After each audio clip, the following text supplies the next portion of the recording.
आज की हमारी कहानी है बहू के होते हुए हम ही काम करें तो बहू लाने का क्या फ़ायदा।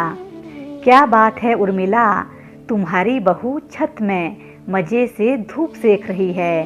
क्या घर के काम के लिए बाई लगा दी या तुम्हारी नई नवेली बहू ने घर का काम करने से इनकार कर दिया। पड़ोसन कमला मुंह पर साड़ी के पल्लू से हंसी छुपाते हुए बोली, नहीं नहीं, बाई क्यों लगाएंगे, हमें तो अपने हाथ का काम ही सुहाता है। और तुम्हें बता दूं कि मेरी बहू बहुत गुणी है, उसे सब काम बहुत अच्छे से आता है। तो फिर इस वक्त छत में क्यों बैठी है? ये काम का वक्त है और वो आराम कर रही है। काम खत्म हो गया तो चली गई धूप सेकने। वाह, तेरी बहू तो बहुत फुर्तीली है। एक मेरी बहू है जिसका काम पूरे दिन खत्म ही नहीं होता। ऐसा कौन सा टॉनिक देती है उसे, मुझे भी बता, मैं अपनी बहू को भी दूंगी मदद का टॉनिक। हम दोनों मिल बैठकर काम करते हैं, इसीलिए काम जल्दी हो जाता है। बहू आने के बाद हम ही काम करें तो बहू लाने का क्या मतलब। पता नहीं बहू के आते ही सास घर गृहस्थी के काम से पीछा क्यों छुड़ाने लगती है।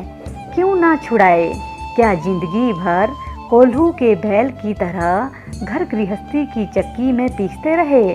हमें भी आराम की ज़रूरत है कि नहीं।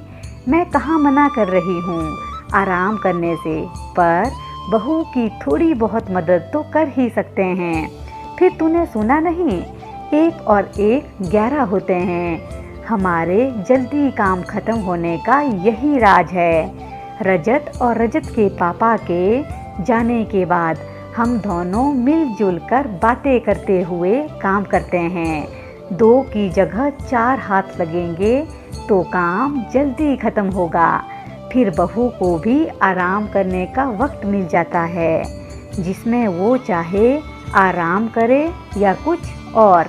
मेरी बात मान, इधर उधर फालतू घूमने और बातें करने से अच्छा है तू भी बहू की मदद किया कर।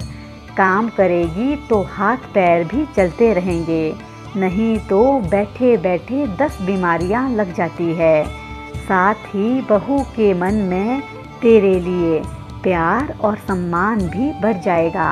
तू ठीक कहती है उर्मिला, अब से मैं बहू की मदद करा करूँगी, तभी तो उसे थोड़ा वक्त मिलेगा अपने लिए।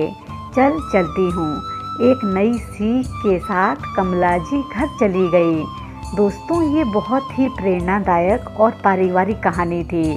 हम सबको मिलजुल कर काम करना चाहिए, किसी एक के ऊपर डिपेंड नहीं रहना चाहिए, क्योंकि इसे एक आदमी पीस जाता है।